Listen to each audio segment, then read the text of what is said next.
Time once again for the Red, Gold, and Bold podcast. Jeff Chadiha, Sam McDowell, Soren Petro with you as we are going to break down the Chiefs roster. Where do they need help? And how urgent is the help? We've got a 10-point scale.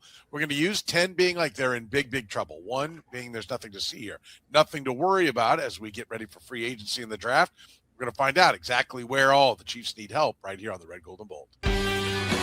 You are listening to the Red, Gold, and Bold podcast, the most in-depth analysis of the Kansas City Chiefs on planet Earth, breaking down the Chiefs like no one else can.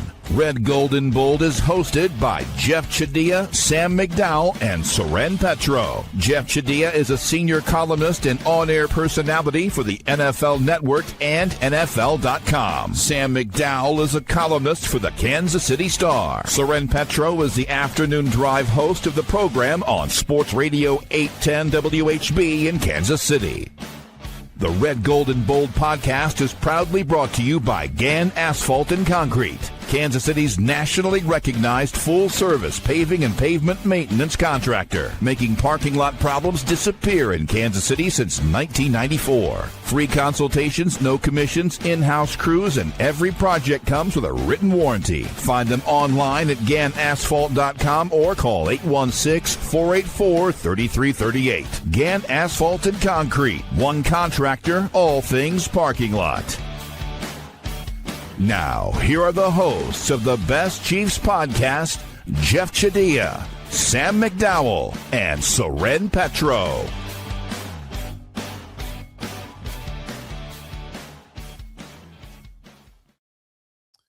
All right, thank you very much, Curtis. We do appreciate it. Off and running here on a Tuesday.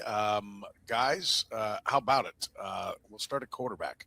We're going to break down where this roster needs help. 1 being no help, 10 being lots of help. I think this one should take us a while to fight through the quarterback position. No, actually, with the injury to Patrick Mahomes, there could be a sense of urgency here. Jeff, you want to lead us off? 1 to 10, how much work they got to do? What kind of number would you put it as far as the urgency? I went 3, and I was flirted with the idea of going to 4. I just, you look at Mahomes' injury situation, you don't know when he's going to be playing. I know he's optimistic about being ready for the season opener, but that's always an uncertainty with an ACL injury. And really the quarterback, the backup situation is what I'm looking at here because Gardner Minshew was a mess last year. He may not be back. I don't know what the options look like as far as in free agency. But if Mahomes isn't ready to go and they have a less than stellar backup situation, I don't know how they can win games started this year. So I'm going 3. Patrick Mahomes, Jake Haener, I'm going to assume, and Chris Oladokun are the quarterbacks that are under contract, Sam. To Jeff's point, there isn't a legit, unless somebody thinks Chris Oladokun showed something, there isn't a legit backup on this team, and the quarterback's coming back from knee surgery. Where do you put the number? I still couldn't get higher than 2. And the only reason I went 2 is because of the backup quarterback situation. Like, this is a year in which the backup quarterback might matter because he might have to play. He might even have to start the season. I don't anticipate that being the case, but I've tried to reiterate this over and over again. Like, we won't really know a definitive timeline on Patrick Mahomes until we get into the spring, probably. And even then, you're still going to be working with guesstimates and not facts. But that timeline is going to be dictated by how the start of the process goes. And he's still in the early part of this process. But I think the Chiefs would love to know by the second week in March when free agency opens, hey, when's the quarterback going to be ready? And it's probably still going to be at least some mystery to that, in which case they're going to have a weird decision to make as far as how much to invest the quarterback when they don't have a lot of funds to invest in the first place. Yeah, I agree. I think you're headed towards a bargain basement veteran. Again, I think they have no choice to do it. I gave it I thought about a 3, but I kept it at 2. I'm with you. My initial instinct was to give it a 1. I was thinking about 3 when I went, well, no backup quarterback. Because Chris Oladokun, no, hard pass. It's time to move on from Chris Oladokun. And so, and I don't think that, I could put it down as more urgent, but I don't think they're going to do anything with it. I think you're just all in, right? Like it's the story I've told many times about Howard Mudd talking about why Peyton Manning took all the first reps. Because if 18 goes down, we're effed. We don't Was it practice. Howard? Was it Howard Mudd or Moore? Howard or Tom Tom Moore. Moore. Tom Moore. Tom Moore. Howard Moore was the offensive line coach. Yeah, Tom Moore. We said, we're effed and we don't practice effed. Well, if Mahomes ain't ready, you're effed. I mean, that's the bottom line. And so I could put a bigger number down there, but they're not going to put anything into it. Like, do any of us think that there's going to be any kind of significant, investment in a backup quarterback? Not when you go through the rest of the list we're about to go through. I mean, you're $50 million in the red already, and the rest of the list gets a lot more urgent than that position does. Yeah. And you have to remember, my thing is you have to remember what it looked like without him playing with the backups they had. And so are they going to find somebody better than what they had on the field last year? I don't know. Even if it's a little bit better, they were so bad. I don't know how much anybody can really make up for what that looked like in that situation. So, I mean, maybe that changes over the course of the offseason, but I certainly feel like, I would only say one if he was healthy. Okay. That's the only way I would say one. I'm just curious, just as a precursor, does anybody, is this your lowest number, or do you have a different position that's got a lower number? Jeff, you probably do because you're at a 3, but Sam and I at 2. I've got one that's lower. We don't have to say what it is, but I just want to know.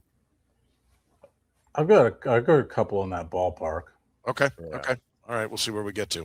All right. Then let's go to running back. Next on the list.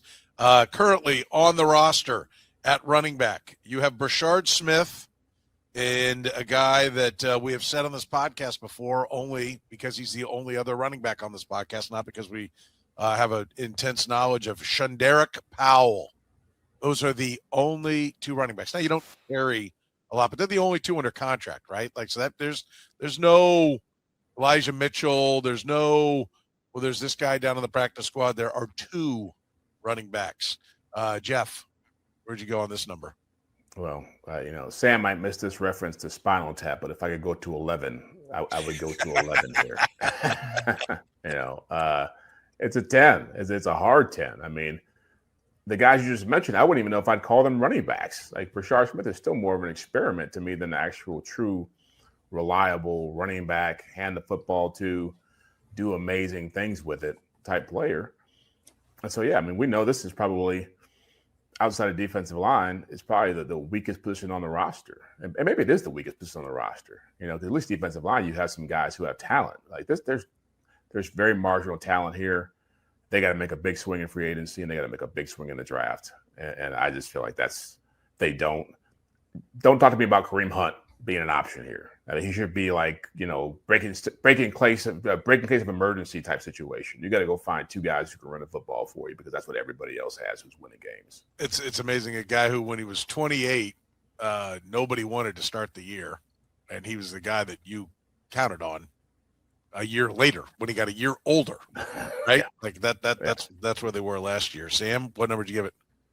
I gave it a 10. I mean, I've talked so much about how much the running back situation hurt their passing game, and I think it's ground zero for what was wrong with their offense. But I don't think they should take a big swing in free agency. I think they're going to have to be careful not to overreact to this. I do think their lack of explosion at running back showed that running backs matter.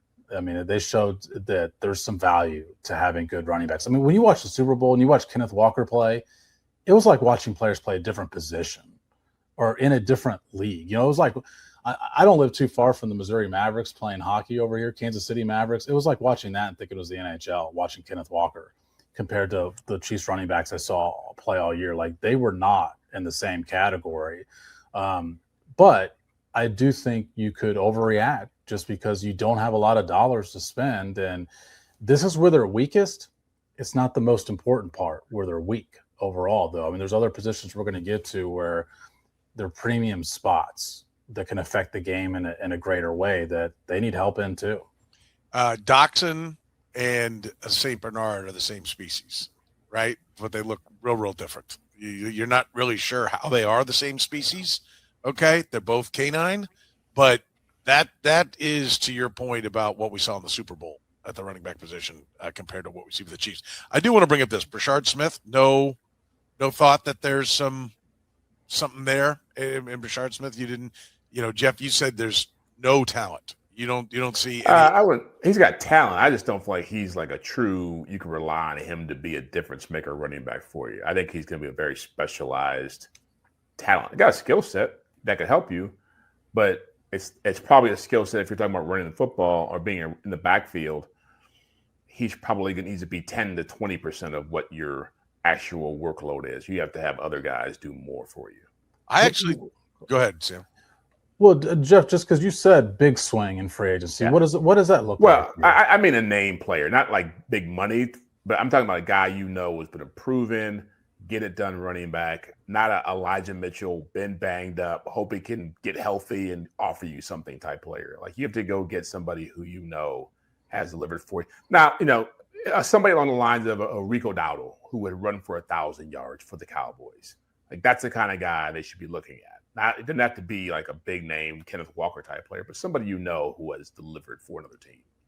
I anticipate them being in that type of market. I will encourage people, because I do hear Rico's name a lot. I'll encourage people to look at like his last 7 games.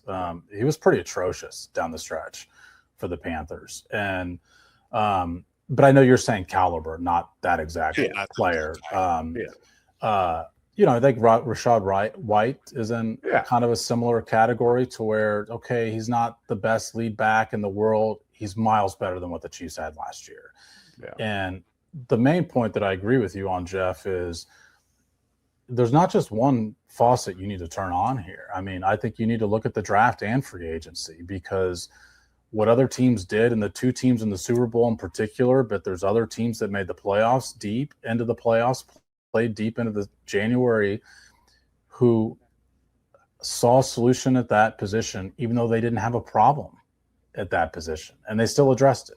The Chiefs are a couple years too late on this, and specifically a year too late after a draft that was deep at this position. And this is the number one spot where I think they could get themselves into the most trouble in the offseason. 12 carries, 56 yards against the Raiders. I thought Brashard Smith showed a little bit of something. That's why I considered going 9 on this. I went 10 as well. Never can. Just FYI, if we could have gone decimal points, I would have considered 9.9.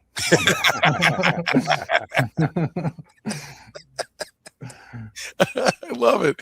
Okay. All right. Well, I gave it some consideration. I didn't go with it. I went with a 10. All right. Let's move to wide receivers. If people are not familiar with what the Chiefs have at wide receiver right now, Xavier Worthy, Rashee Rice, Jalen Royals, Jason Brownlee, Andrew Armstrong, and Jimmy Holiday. Obviously, Brownlee, Armstrong, Holiday are all practice squad or last year camp type guys, or guy depth for camp. The only players that were actually out on the field, and Jalen Royals barely got on the field, are Xavier Worthy and Rashee Rice. I think people will be surprised. Like, you think about, Hollywood Brown, but free agent. Tyquan Thornton, free agent.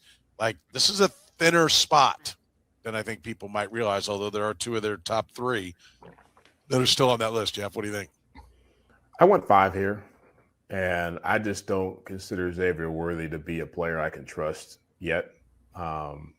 We know about the speed, but I also feel like he's just, again, I thought he'd be better than what he is by now. I didn't think he was going to be as great as a lot of people did, but I thought he would be making strides, and I just don't know what he's going to be. And so for me, that's a big, big question mark. And Rashee Rice is just, he's not a number 1 receiver. And he's probably a middle of the pack number 2 receiver right now. And so if that's the best you got, I just don't really know how you can trust him to elevate his game. I know he's going to his last season and got a lot to play for, but I think he's limited in what he can offer you. And then the rest of the guys there, Jalen Royals obviously didn't do anything last year, and Tyquan Thornton is a guy, is he going to be back here? And so they're very thin behind those 2 guys, and I don't trust those 2 guys very much.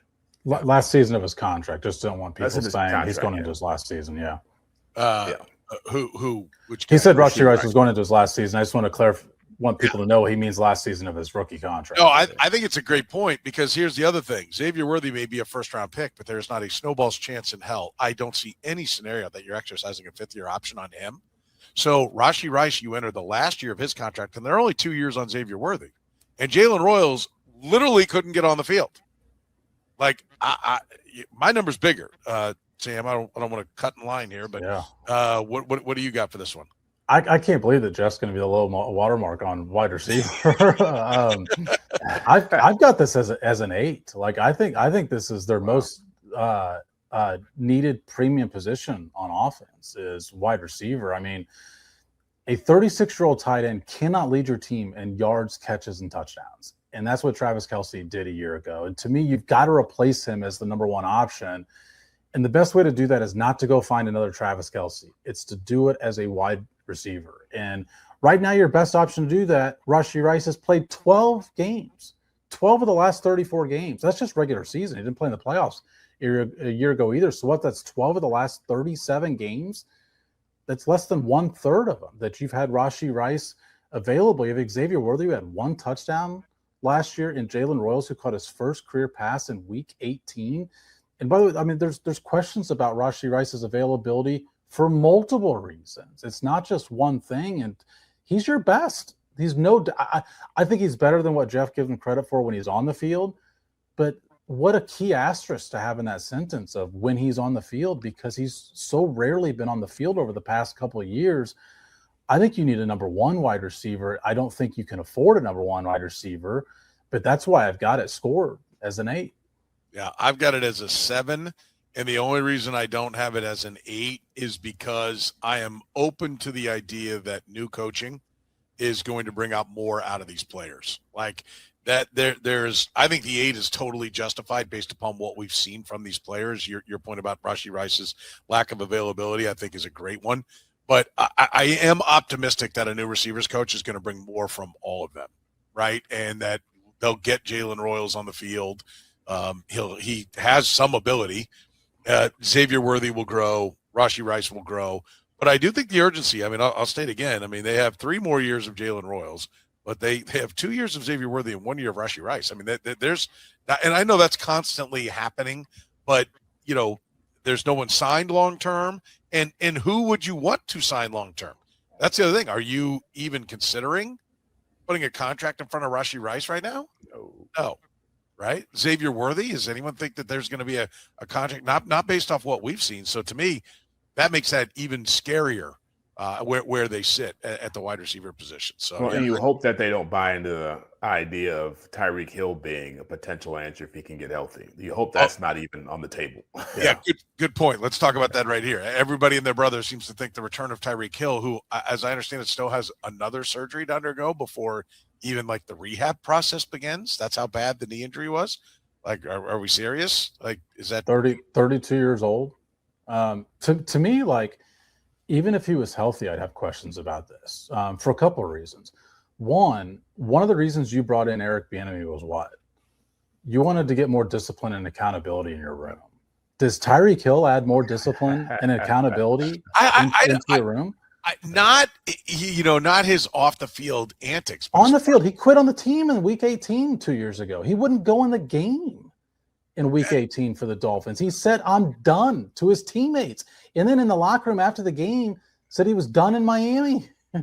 That's and then he wasn't, by the way. Yes, but that's part of the point though. I think it'd be more acceptable if he actually was done in Miami. Do you think he was not a problem when he was here? And as far as putting in the work to make himself a receiver, he puts in the work. He puts in the work. I agree with that. I think he's a pretty frequent distraction from your team. I agree. One of his arrests was on game day, going to the game. Yeah. Well, and he was chasing a big contract when he was here, so he had a lot of reasons to stay out of trouble. Once he actually had money, like, you just don't know how he would function in an environment where there's no guarantee they're going to be a playoff team next year. Is he going to be helpful to that?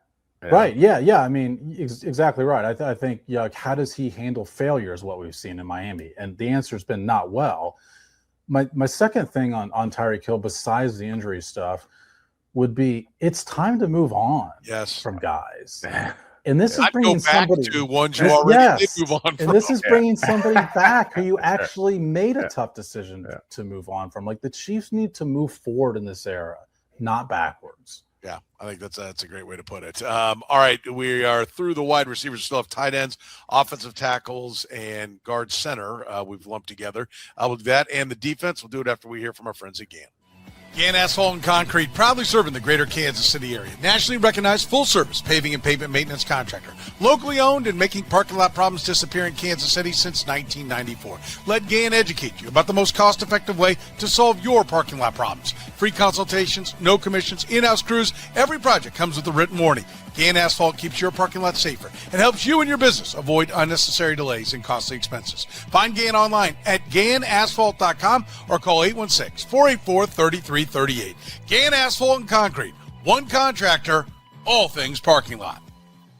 This episode of Red, Gold, and Bold is brought to you by Frontier Justice, where freedom is a lifestyle grounded in safety, responsibility, and respect.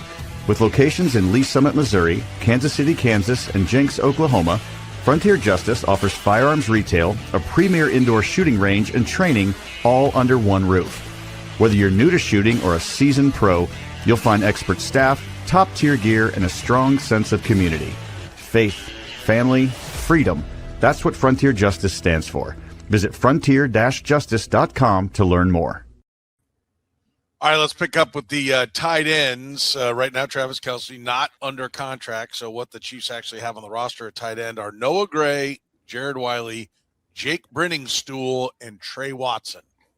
Where are you on the number for tight ends, Jeff?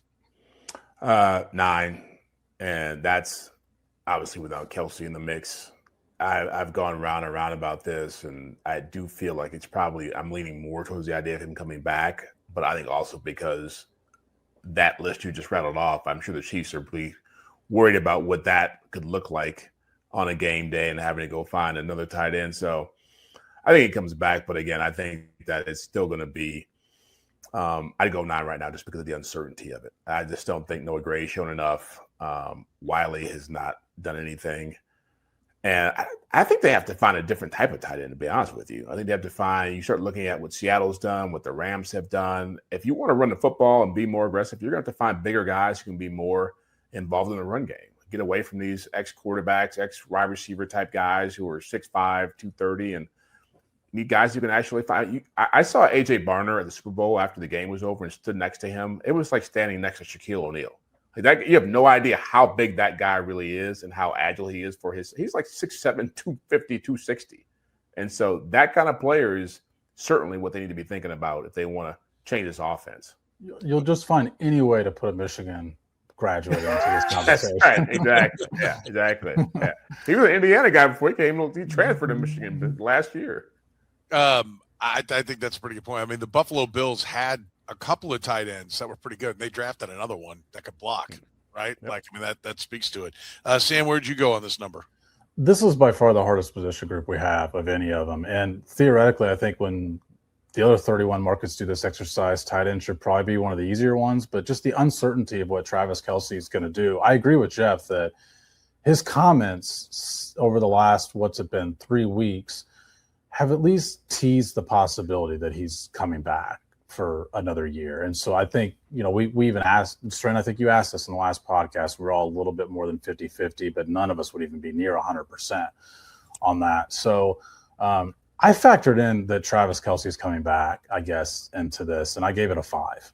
I think if Travis Kelce is back, and definitely a major if on that, he's been an A-plus tight end in his career. I think you get like a B- version of him, which should make this about a 5. I agree with everything else Jeff said. And blocking tight ends are not expensive, and they're not that difficult to find. You've got to be motivated to find them, and that should be part of the Chiefs' motivation. And I said this a week ago, but stop getting infatuated with the third tight ends who catch passes in training camp, and maybe get infatuated with the third tight end who could help you in an actual game.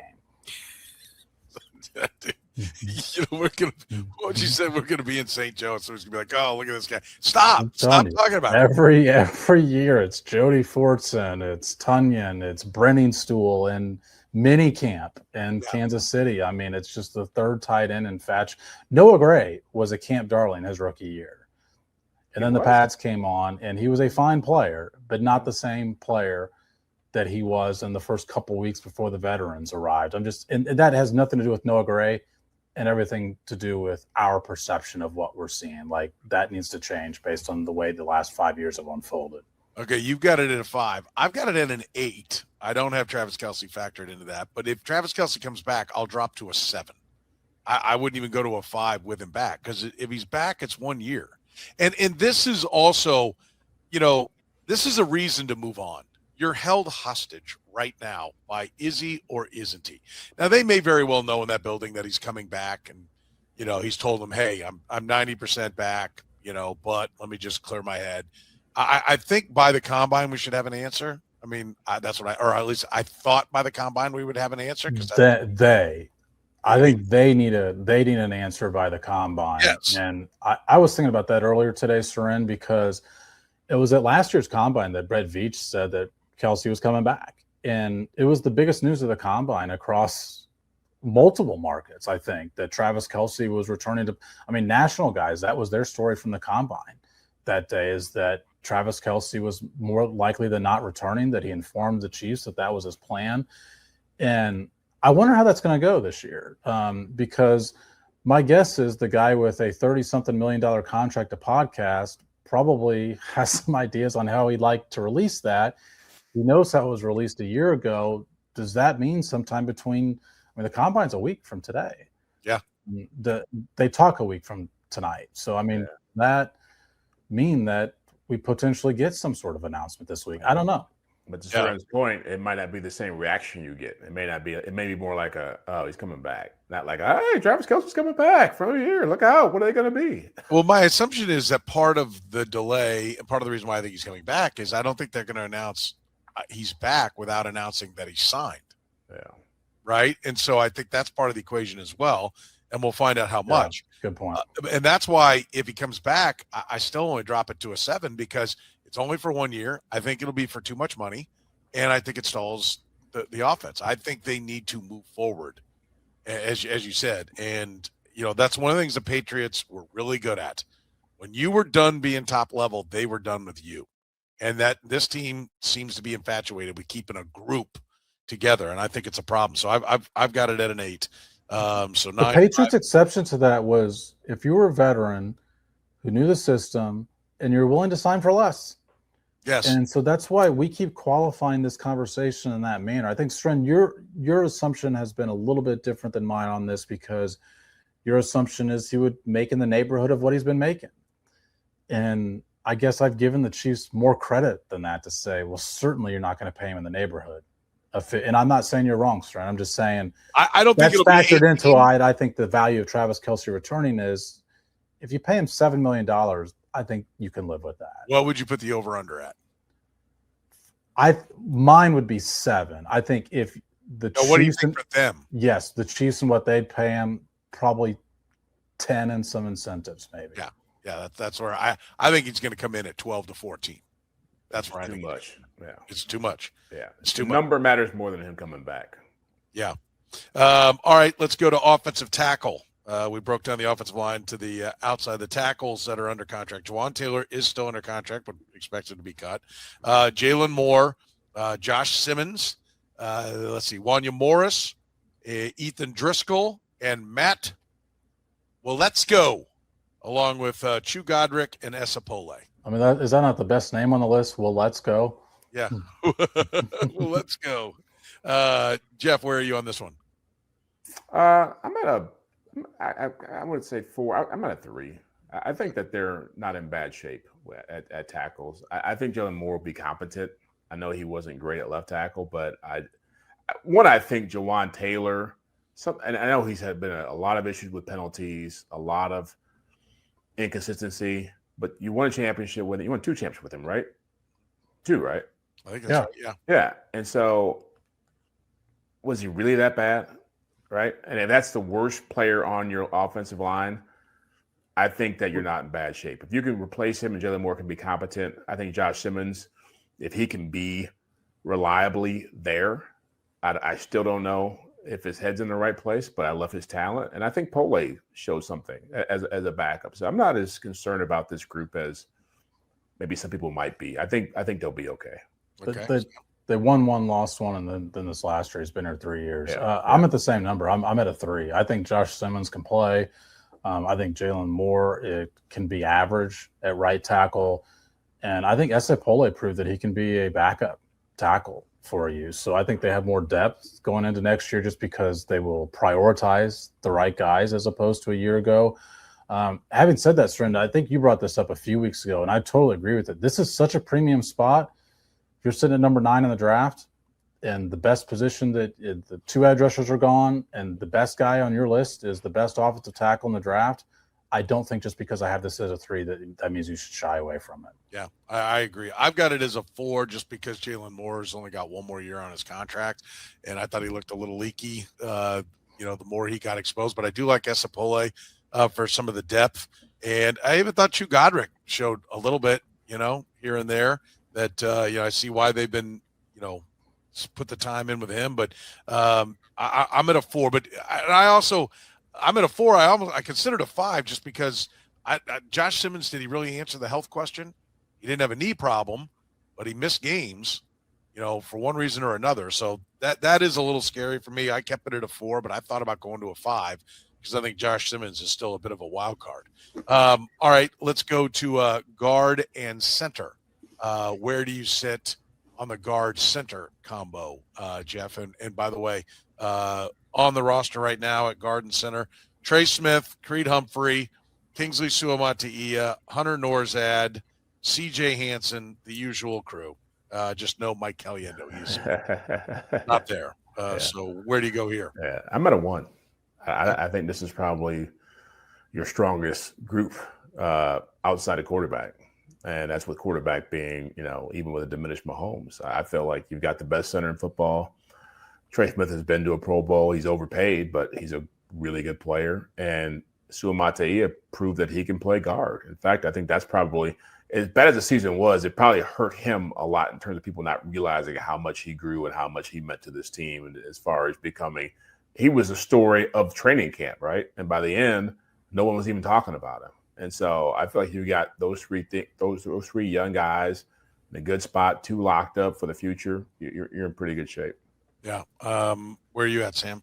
Yeah, I'm at a 2. I totally would underscore what Jeff said as far as the fact that Kingsley Suamataia was the success story of this Chiefs season if the Chiefs had a winning record.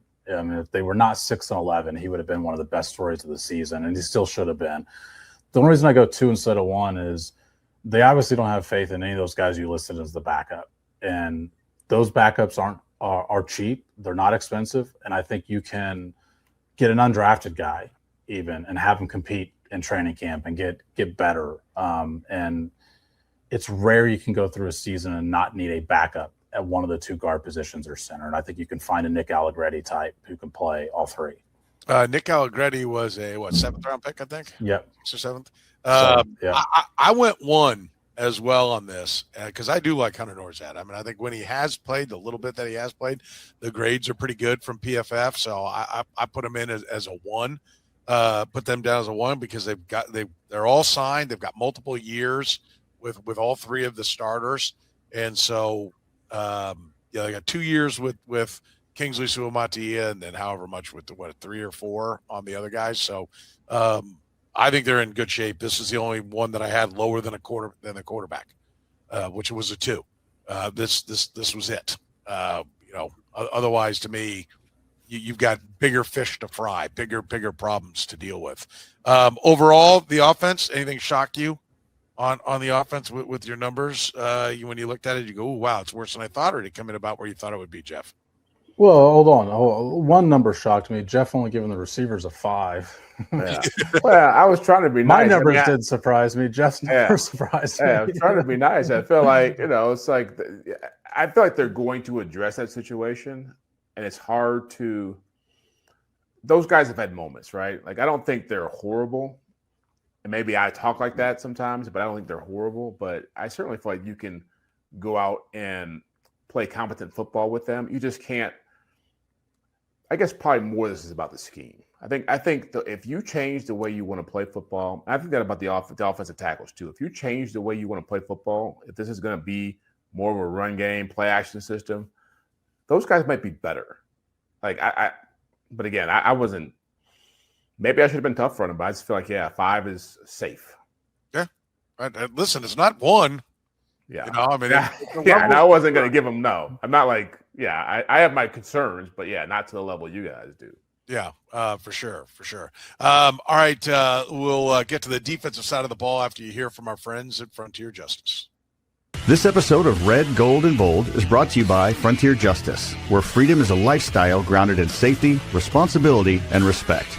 With locations in Lee Summit, Missouri, Kansas City, Kansas, and Jenks, Oklahoma, Frontier Justice offers firearms retail, a premier indoor shooting range, and training all under one roof. Whether you're new to shooting or a seasoned pro, you'll find expert staff, top-tier gear, and a strong sense of community. Faith, family, freedom. That's what Frontier Justice stands for. Visit frontier-justice.com to learn more. Gann Asphalt and Concrete, proudly serving the greater Kansas City area. Nationally recognized full-service paving and pavement maintenance contractor. Locally owned and making parking lot problems disappear in Kansas City since 1994. Let Gann educate you about the most cost-effective way to solve your parking lot problems. With free consultations, no commissions, in-house crews, and every project comes with a written warranty, Gann Asphalt keeps your parking lot safer and helps you and your business avoid unnecessary delays and costly expenses. Find Gann online at GannAsphalt.com or call 816-484-3338. Gann Asphalt and Concrete. One contractor, all things parking lot. All right, let's talk a little bit about the special teams. Went a little long on the offense, so we're going to go ahead and save the defense for Friday. Because I think we had too much good stuff here on the offense. So we'll wrap up this edition with the special teams, right? The specialists, if you will, and throw down our level of concern there, and then we'll get to the defense on Friday. So Jeff, kicker right now, Harrison Butler under contract. Punter, what is it, Sam? The long snapper, yeah. Oh, exclusive rights free agents for Matt Araiza, which basically means if they tender him a one-year deal at the league minimum for a third-year player, then they've got his rights. So they basically still control his rights. And then the long snapper's a free agent, right? That's where we sit. Level of concern there with the kicking, Jeff. I'd go 3. I know Butler had his issues last year and worst year of his career, but I think he began to sort those things out as the season went on, and by the end of the year he was fairly reliable again. But he was certainly a mess in some games early on. But I don't think that's going to continue throughout his career. I don't see a situation like what the Ravens went through with their kicker, Justin Tucker, where he just fell apart. I think he'll be okay. And I think Matt Araiza was, by the end of the year, one of the best punters in the league. I mean, he was not just a big leg, but a guy who could actually have some touch and was really getting it done on that end of it. And long snapper, Winchester's been around for a while, but you can always find somebody to do that job. So I don't have really a lot of issues with that group. Yeah, okay. Where do you sit, Sam, on the specialists? Yeah, I'd rank it a 3 as well, even though, like what Jeff said, I mean, Harrison Butler was part of the problem last year. But, like, what can you do? The guy's making $6 million. Like, he's your kicker. And I know there was a lot of conversation.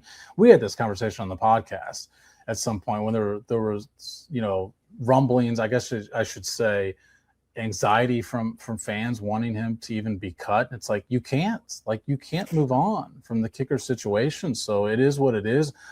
I think the talent is there with Harrison Butler, and I talked to him ahead of the last week of last season, and he wasn't in the locker room a whole lot this year. So it was good just to have a one-on-one conversation with him for 8-9 minutes. And it's always illuminating talking to Harrison Butler about his kicking, because he thinks of it in such a detailed way that I think he did go out on the field as having lower confidence than he's ever had probably in his career as he was going through this, especially over the, early, September, October. Then he kind of figured it out.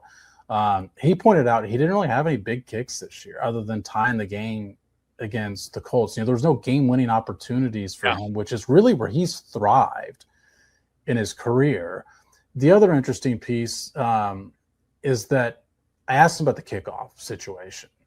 And, we saw the Panthers, the Rams, we saw some teams really try and kick what kickers are calling dirty balls to try and dirty kicks and dirty balls to try and get the ball to bounce on kickoffs. And I asked him about that.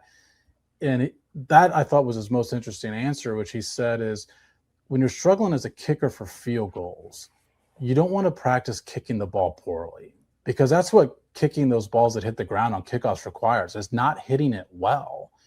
And he's like, you don't want to practice a dirty kick when you're trying to get in the rhythm of your field goal going right. And he thought in practice he was kicking so well. And I think that's part of the frustration for him. Every kicker has a small sample size when you consider how much they kick in practice. The ones in the games are the ones that matter. But when he's had struggles before, I think he felt it in practice too, where he's like, I got to correct this. Here's where the correction needs to be. When you're kicking well in practice and it's not showing up in games, I think that's when it gets in your head a little bit of like, okay, what is the problem in games then? I think you make a great point. I mean, they're not going anywhere with him. He's going to be around. In fact, he's signed 26. They could get out, but he signed through 28. Cap hit this year, $7.3 million. If you wanted to walk on him, he's only 2.8 dead after 26. So, but this year you're going to go down that road. He's going to be your kicker again. That's just going to be what you need. And I think they're in a good spot punting wise too. I mean, I think they need to be looking at, do they want to extend him, at some point, right? Because he's been very good. I think they're in pretty good shape though. I like the kicking. I expect Harrison Butker to bounce back. I think he's just done this too well for too long. I think it was a problem in the season, but I expect him to bounce back. What was your number, Sam? 3? I gave it a 3, yeah. I give it a 2. I'm not real concerned here. I think they're fine in this position. Listen, you're always fine when it comes to parking lots. If you talk to our friends at Gann Asphalt and Concrete, Kansas City's best. One contractor, all things parking lot, making parking lot problems disappear since 1994. It's soon to be concrete season again. Get on the schedule right now. Call 816-484-3338 or find them online at GannAsphalt.com. Our friends at Northland Injury Law, if you have a case, text HURT to 22222 whether you've been hurt in an accident, on the job. Voted Kansas City's #1 accident lawyers. Google 5-star rated, serving KC for more than 40 years. And our friends at Frontier Justice with locations in Lee Summit, KCK, Jenks, Oklahoma. Whether you're new to shooting or a seasoned pro, you'll find expert staff, top-tier gear, and a strong sense of community at Frontier Justice. Find them online at frontier-justice.com. For Jeff Chadiha of the NFL Network, Sam McDowell from the Kansas City Star, I'm Soren Petro saying thank you very much for joining us here